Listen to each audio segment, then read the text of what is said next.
Order যে আইন নয় সেটার উল্লেখ করেছেন। যে আদেশটা হয়েছে সেটা কি রাষ্ট্রপতি পারেন না। কিন্তু এরপরে বহু অর্ডারও, বহু অধ্যাদেশ, বহু আদেশ আইনের রূপ নিয়েছে। and fraud in the constitution এটা একটা অন্তহীন প্রতারণা করা হয়েছে। কে করেছে? ইন্টারিম গভর্নমেন্ট এবং প্রেসিডেন্ট মিলে করেছে। তো সেই জন্যই আমি রাষ্ট্রপতিকে জিজ্ঞেস করছিলাম, মাননীয় রাষ্ট্রপতি, এই আদেশকে আপনি জারি করতে পারেন? তার উপর অনেকে ট্রল করেছে, তিনি বলেছেন যে আমি তো পারি না, আমাকে পারাচ্ছে।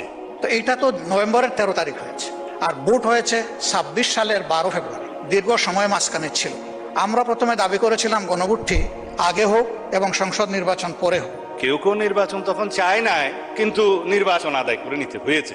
কিন্তু বিএনপির দাবির কারণে, একই দিনে হওয়ার কারণে, ওনাদের গণভোট এবং সংসদ নির্বাচনের দাবিটা সরকার গ্রহণ করার কারণে ওনারা ফরমালি সরকারকে অভিনন্দন জানিয়েছে। জনগণ কি চায় সেটা আমরা জনগণের কাছে ছেড়ে দিই।